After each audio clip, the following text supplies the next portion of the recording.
세상에서 가장 IQ가 높은 사람은 IQ가 얼마나 될 거라고 생각하십니까? 어느 나라 사람일까요?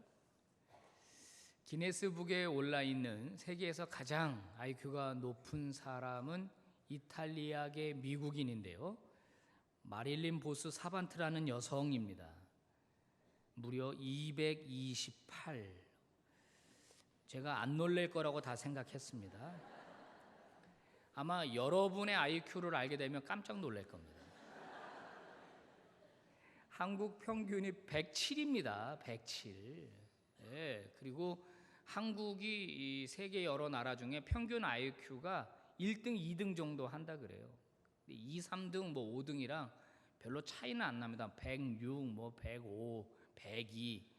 그러니까 일반적인 IQ가 한 100 정도 되는데 228이니까 어마무지하죠. 이 IQ 높은 사람들만 모인 클럽이 있죠. 멘사 클럽입니다.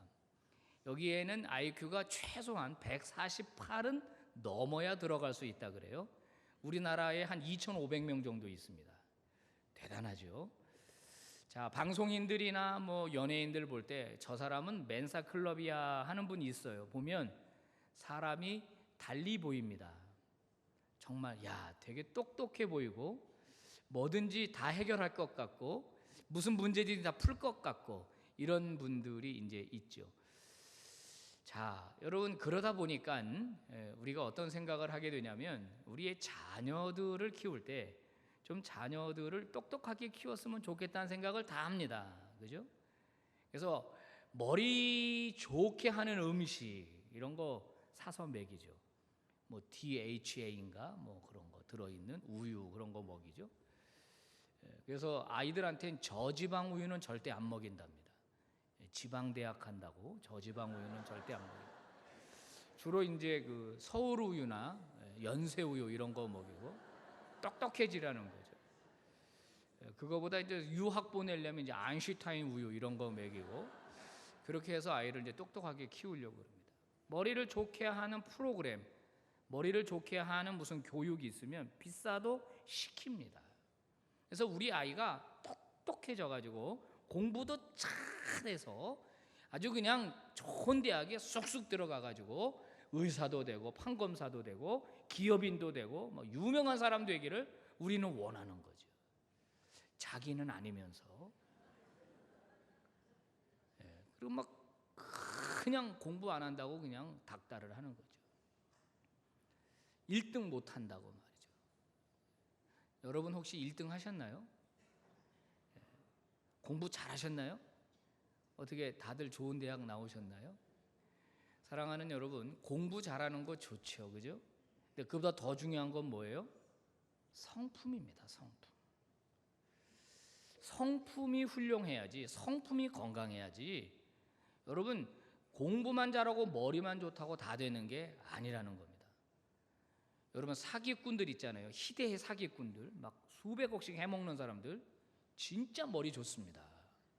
진짜 똑똑해요. 그 수법을 들여다보면요, 어쩌면 이렇게 머리가 좋은지 기가 막히게. 근데 그 머리로 뭐해요?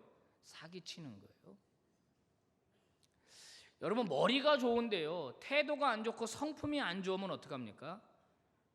남 짓밟고, 그죠?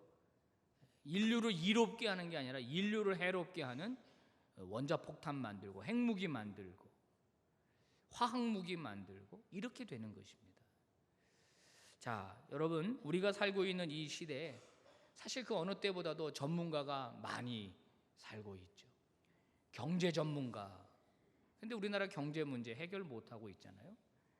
지금 한진해운이나 현대상선 이거 문제 생겨가지고 최종 협상한다 그러는데, 여러분, 옛날에 그 배 다 팔아서 이렇게 된 거 아닙니까? 남의 배 빌려서 용선료 길게 협상하니까 뭐예요? 5년 10년도 못 내다본다는 것이에요.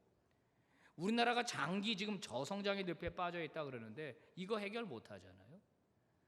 우리나라가 이 좁은 땅덩어리가 4분 5열 돼가지고 지역 이기주의에만 휩싸여 있는데, 여러분, 이거 오히려 정치인들이 부추기죠. 이거 해결 못 합니다. 요만한 나라가 하나가 되지 못해요. 이거 해결 못 하는 것이에요. 교육 문제 해결 못합니다. 청년들 실업 문제 해결 못해요. 저출산 문제 해결 못합니다. 아무리 똑똑하고 아무리 전문가가 있어도 이거 해결이 안 돼요. 여러분, 똑똑한 것 가지고 머리 좋은 거 가지고는 안 되더라라고 하는 것입니다. 여러분, 이지성 씨라는 작가에 대해서 아마 여러분 들어보셨을 겁니다. 이분이 이제 그 인문학을 굉장히 강조하는 책을 많이 썼는데요. 뭐 리딩으로 리드하라, 그다음에 또 생각하는 인문학, 이런 책 봅니다. 이분은 주로 무엇을 강조하냐면요, 우리나라 교육이 잘못됐다는 거예요.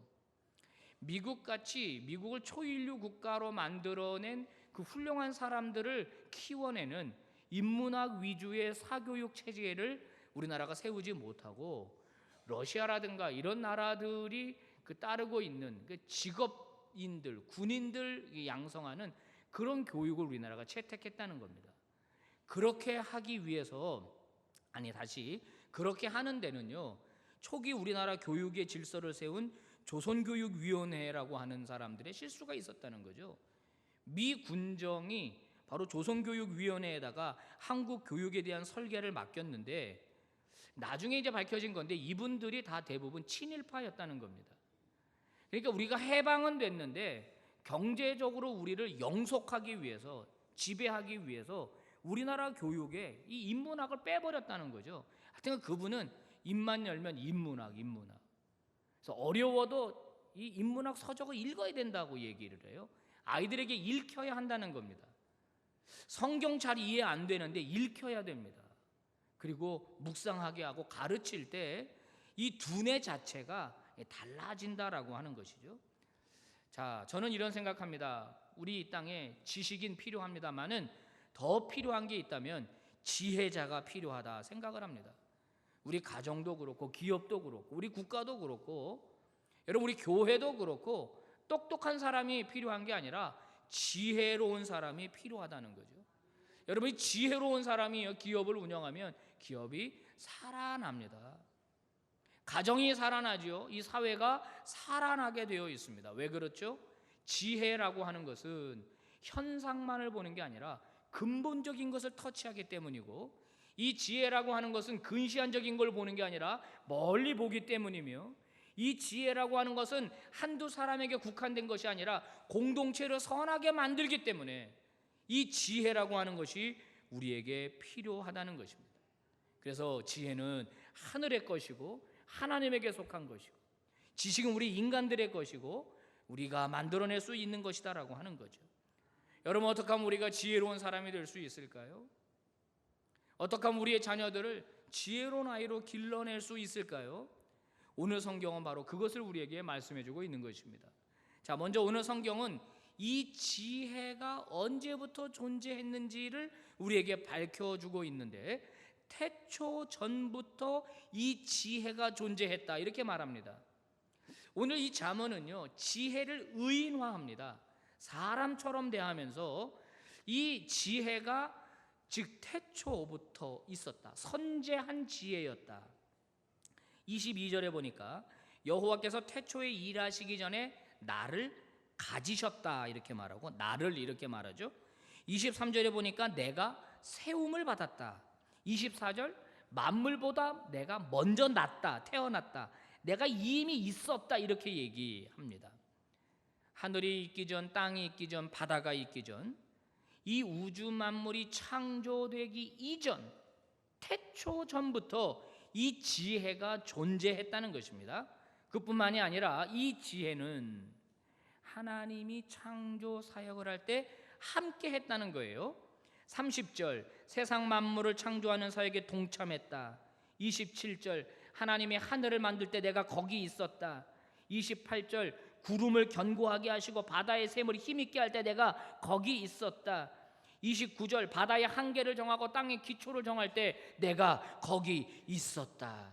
즉 지혜가 하나님과 함께 있었고 하나님이 지혜를 통하여 세상을 창조하셨다라는. 자, 여러분 혹시 그런 생각 안 해보십니까? 우리 몸을 보면서 야, 참 신기하다, 기가 막히게 만들었다. 우리의 눈이 여기 높은 데 있잖아요, 그죠? 높은 데 있어요. 이 눈을 궁뎅이에다가 안 붙였다고요? 눈이 여기 있으면 이걸로 다 봐야 돼요. 이렇게 정말 눈 위에 물 들어가지 않게 여기 눈썹으로 다 방어막을 쳐놨죠. 귀 잘 들리게 귀 이렇게 덮개를 만들어놨죠. 이 손가락 5개 만들고 관절을 다 만들어놔서 손톱, 정말 신기하지 않습니까? 누가 이렇게 만들 수 있을까요? 하나님의 지혜가 놀랍습니다. 여러분, 우주 만물 지금 꽃들이 막 피어나고 나무도 피어나고 정말 신기합니다. 우리 북카페에 말이죠, 대나무를 심어놨는데 지난 화요일 날 우리 교역자들과 회의하면서 새벽에 가서 보니까 죽순이 요만큼 났더라고요. 어제 가서 보니까 이만해졌더라고요. 죽순이 뿌리에서 싹이 올라오는데 신기해요. 신기해. 사람이 그렇게 만들 수 있어요? 만들 수 없어요. 대나무는 빨리 자라는 대신 뿌리가 약하니까 뿌리들끼리 서로 연결되어 있죠. 단단하게 얽혀 있습니다. 기가 막힙니다. 여러분, 해, 달, 별을 보세요. 어떻게 해를 만들고 지구가 그걸 돌게 만들고 안 떨어지고 안 날아가게 만들고, 이 우주 만물 신기합니다. 누가 이렇게 만들었을까? 하나님이 만들었어요. 무엇으로? 지혜로 만드셨다는 거예요. 하나님의 지혜로. 그러니까 여기서 지금 잠언이 말하는 지혜는 뭐 인간이 생각하는 그런 지혜와 차원이 다른 신적인 차원의 지혜입니다. 인간의 영역이 아니죠. 하나님의 영역이다라고 하는 거예요. 그래서 지혜는 보이지 않는 하나님의 본질이라는 거예요. 본질. 하나님의 본질이 지혜라는 거예요. 지혜. 자, 그래서 잠언은 줄기차게 뭐라고 말합니까? 여호와를 경외하는 것이 지혜의 근본이다. 근본이다. 바로 하나님에게 지혜가 있기 때문에 그 하나님을 좋아하고 사랑하고 경외하는 자에게 그 하나님의 지혜가 공급된다. 이 땅에서 갈고 닦을 수 있는 게 아니고 공부할 수 있는 게 아니고 하나님에게서만 올 수 있는 지혜가 있다라고 하는 것입니다. 그런데 흥미로운 것은 이 지혜라고 하는 것이 요한복음 1장 1절에 나오는 말씀, 즉 로고스의 개념과 아주 유사하다는 것입니다. 요한복음 1장 1절, 태초의 말씀이 계시니라. 이 말씀이 하나님과 함께 하셨으니 이 말씀은 곧 하나님이시니라. 여기서 말씀으로 번역한 이 단어는 로고스인데요, 이 로고스라고 하는 단어는 우주 만물의 생성의 기원이며 이 우주 만물을 운행하고 다스리는 섭리하시는 어떤 능력을 말합니다. 근데 이걸 우리나라 말로 번역할 때 그냥 말씀하고 번역해서 우리가 그 의미를 충분히 알지 못해요. 이 로고스, 이 지혜가 태초에 하나님과 함께 있었다. 이 로고스가 하나님이라는 거예요. 근데 그 로고스인 하나님이 우리 육신의 몸을 입고 이 땅에 오셨는데 그분이 누구다? 예수 그리스도라는 거예요. 그러니까 하나님과 로고스는 하나다. 그 로고스와 예수님은 하나다. 그러니 하나님과 예수님은 같은 분이다라는 거예요. 동일 본질이다, 그런 얘기죠. 자, 사도 바울은 이 태초부터 계신 예수 그리스도에 대하여 일찍이 깨달았습니다. 그래서 골로새의 편지를 보낼 때 골로새서 1장에서 이 부분을 알고 선지하신 예수 그리스도, 창조주 예수 그리스도를 노래했는데요, 제가 한번 읽어드립니다. 들어보시기 바랍니다. 그는, 예수님을 말하죠, 그는 보이지 않는 하나님의 형상이시요 모든 피조물보다 먼저 나신이시니 만물이 그에게서 창조되되 하늘과 땅에서 보이는 것들과 보이지 않는 것들과 혹은 왕권들이나 주권들이나 통치자들이나 권세들이나 만물이 다 그로 말미암고 그를 위하여 창조되었고 또한 그가 만물보다 먼저 계시고 만물이 그 안에 함께 섰느니라. 우리는 보통 예수님을 생각할 때 마리아 뱃속에서 잉태됐을 때부터 생각합니다. 예수님의 어린 시절과 공생의 사역, 십자가 죽음과 부활만을 생각하지만은 성경은 바로 이 예수 그리스도는 태초부터 하나님과 함께 계셨던 하나님과 동일 본질이시며 그분이 바로 로고스, 지혜, 그 본질이시다라고 하는 것을 우리에게 알려주는 것이에요. 그래서 예수님을 우리가 영접한다 그러죠. 영접한다. 예수님을 모셔드린다고 하죠. 그러면 그 예수님이 어떡하시죠? 내 안에 내주하시는 것이에요. 새로운 인격체로 내 안에 계시는 것입니다. 그러면 어떻게 됩니까? 그 내 안에 계신 예수, 참 지혜이신 예수 그리스도께서 내 안에 역사하시고, 내가 그와 교제하고 또 그를 예배하고 또 그와 친밀하게 우리가 지나게 될 때 예수 그리스도께서는 우리에게 놀라운 지혜를 공급하신다는 거예요. 이것과 관련해서 우리가 꼭 생각해야 될 것은 바로 성령님의 역사입니다. 예수님은 성령이 오시면 하시는 역할에 대하여 요한복음 16장에서 말씀해 주셨는데요, 16장 13절 14절 제가 봉독합니다. 진리의 성령이 오시면 그가 너희를 진리 가운데로 인도하시리니 그가 내 영광을 나타내리니 내 것을 가지고 너희에게 알리시겠습니다. 여러분, 성령님이 오시는 것은 예수님이 오시는 것입니다. 성령을 예수의 영이라 그러죠. 그분이 오시면 우리를 어디다 데려다 준다고요? 진리에게로 데려다 준다는 거예요. 참 진리가 무엇인지 알게 해줄 뿐만 아니라 그 성령님은 우리를 통하여 하나님에게 영광이 돌아가도록 역사하신다는 겁니다. 자, 지혜가 하나님과 함께 있었고 창조 때부터 있었고 창조 사역을 감당했고 그 지혜가 육신의 몸을 입고 이 땅에 왔고 그 예수 그리스도가 자신의 영을 우리에게 성령으로 보내주셨고 그분이 우리 가운데 계실 때 우리 안에 놀라운 역사가 일어난다는 거죠. 그래서 이 성령을 진리의 영, 지혜의 영, 생명의 영이라고 부르는 것이죠. 우리나라 이 연예인들, 아이돌 가수들이라 그러죠. 요즘 뭐 세계적으로 난리도 난리가 아닙니다. 뭐 도쿄 돔 수만 명이 모이고 대만, 중국, 뭐 이 태국 우리 아이돌 가수가 가는 데마다 그냥 막 난리가 납니다. 어쩌면 그렇게 춤도 잘 추고 어쩌면 그렇게 노래도 잘하고 어쩌면 그렇게 예쁘게 생겼는지, 물론 의사의 도움을 조금 받았겠습니다마는 그럼 의사들은 또 얼마나 수술을 잘하는지 그렇게 다 예쁘게 정말 대단합니다. 최근에는 또 뭐 송중기, 송혜교 이 두 분이 또 드라마 대박을 쳐가지고 뭐 중국에서 뭐 난리도 아니죠. 진짜 6.25 이후에 난리도 아니다. 그게 맞습니다. 무슨 수천 명씩 와갖고 치킨을 먹고 삼계탕을 먹고 맥주를 먹고 도대체 정말 우리나라는 정말 대단한 것 같아요. 근데 최근에 더 대단한 얘기는 여류 소설가 한강 씨가 채식주의자라는 소설로 세계 3대 문학상 중에 하나인 맨부커상을 받았다 하는 얘기를 우리가 들었습니다. 야, 이제는 소설 쪽에서도 세계 최고의 사람이 나오기 시작했습니다. 춤추고 노래하는 것만 잘하는 줄 알았더니 소설도 잘하고. 또 하나 기쁘고 감사한 것은 러시아의 발레단 중에 이 마린스키라고 하는 발레단이 있는데 여기에 우리나라 남자 이 발레리노 김기민 씨가 있는데 이분이 우리나라 사람으로는 최초로 무용계의 아카데미 상으로 알려진 부누아 드라당스, 이 뭔지 잘 모르겠어요. 하여튼간 무용할 때 최고한테 주는 거랍니다. 이거 받았다는 거예요. 사람들이 물어본대잖아요. 너 발레 어디서 배웠냐? 한국에서 배웠습니다. 유학 안 갔다 왔어요. 유학 안 갔다 왔습니다. 그렇게 발레를 잘한다는 거 아니에요? 자, 예술계, 문학계, 뭐 발레계 얼마나 우리나라 활동을, 제가 지금 뭘 말하려고 하는 거냐면 이 예술가들에게는 특별한 안목이 있는 것 같습니다.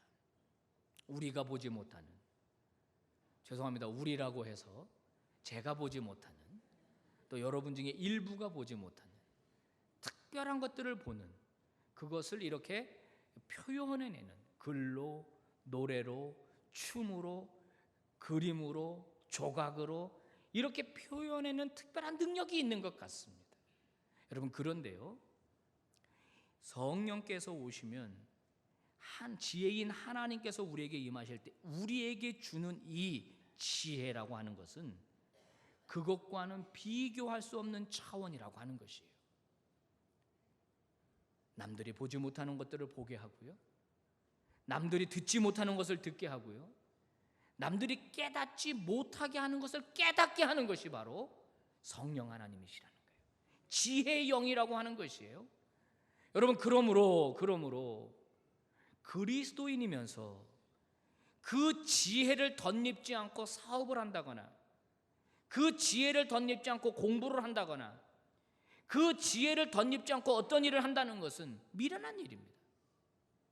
야고보서 1장 5절이 우리에게 뭐라고 말합니까? 후히 주시고 꾸짖지 아니하신 너희 하나님께 구하라. 지혜가 부족하거든. 그리하면 어떡한다? 주신다 그랬습니다. 주신다 그랬어요. 구하라라고 하는 거예요. 구하라. 우리 교회에 연세 높으신 권사님들 만나보면 참 지혜로우신 분들이 많습니다. 여쭤보면 공부 많이 못하셨다 그러는데 어디서 그 지혜가 왔을까요? 그분들은 문제를 바라보는 이 시각 자체가 달라요. 접근하는 방법 자체가 다릅니다. 지혜로워요. 하나님께서 지혜를 공급해 주신 것이에요. 여러분, 우리 그리스도인들은 지혜로워질 수밖에 없는 자들입니다. 여러분, 성령의 음성에 순복하시기를 바랍니다. 주의 영에 충만하시기를 바랍니다. 그래서 성경은 우리에게 성령 충만을 말하는 거예요. 다른 것으로 충만하지 말고 제발 성령에 충만해서, 여러분, 이 성령이 충만해서 지혜로운 하나님의 종들이 되시기를 다시 한번 축복합니다. 자, 오늘 이 8장 1절에서는요, 이 지혜가 우리를 부르고 있답니다. 지혜가 부르지 아니하느냐? 명철이 소리를 높이지 아니하느냐? 지혜가 다급하게 간절하게 저와 여러분을 부르고 있다는 거예요. 내가 부르는 게 아니라 지혜가 나를 부르고 있다는 겁니다. 내가 지혜를 찾는 게 아니라 지혜가 나를 찾고 있다는 겁니다. 왜요? 나를 받아들이라. 나와 함께 살아라. 나와 함께 신앙생활해라. 나와 함께 사업해라. 나와 함께 인생을 살아라. 우리를 부르고 있다는 거예요. 부르고 있다는 거예요. 실제로 일어났던 실화라고 그럽니다. 뉴욕 스탠튼 아일랜드에 사는 론이라고 하는 남성이 있었는데요, 부인이 병원에 입원을 하게 되었답니다. 그래서 부인이 낀 3.5캐럿짜리 3부가 아니라 3.5캐럿짜리 다이아몬드 반지를 본인이 보관을 해야 됐다 그래요. 그래서 그게 상할까봐 냅킨에 싸가지고 주머니에 넣어놨답니다. 근데 깜빡하는 사이에 잊어먹고 주머니에 휴지가 있네? 그리고 쓰레기통에 버렸다는 거예요. 몇 캐럿짜리? 그거 얼마나 해요? 에? 안 껴봐서 몰라요? 다 하나씩 가지고 있잖아요, 집에. 3.5캐럿. 하여튼간 어마무지하게 비쌀 거, 아마 억은 넘어갈 거라고 생각을 해요. 근데 나중에 쓰레기 차가 치워갔는데 그때 깨달은 거예요, 이걸. 그래가지고 막 전화를 해가지고 사람 동원해가지고 쫓아가가지고 아르바이트 써가지고 1시간인가 2시간 동안에 봉투 수백 개 다 찍고 다 뜯어가지고 찾았게요, 못 찾았게요? 찾긴 찾았답니다. 오늘 성경은 우리에게 다이아몬드보다 값진 지혜를 부지런히 찾아라, 이렇게 우리에게 권면하고 있습니다. 지혜를 얻고자 하는 열정은 실제로 하나님을 찾고자 하는 열정과 동일하다는 거죠. 여러분, 많은 사람이 이 지혜의 참된 가치를 모르고 있습니다. 표피적인 거, 아무것도 아닌 거, 여기에 너무 목을 메고 있다는 거예요. 여기에 너무 많은 시간과 물질과 정력을 낭비하고 있다는 거죠. 사랑하는 성도 여러분, 오늘 삼위일체의 주일입니다. 성삼위 하나님, 성부 하나님, 성자 하나님, 성령 하나님, 태초부터 함께 계셨고 그분이 우리와 함께 하시고 우리에게 지혜를 주신다고 말씀합니다.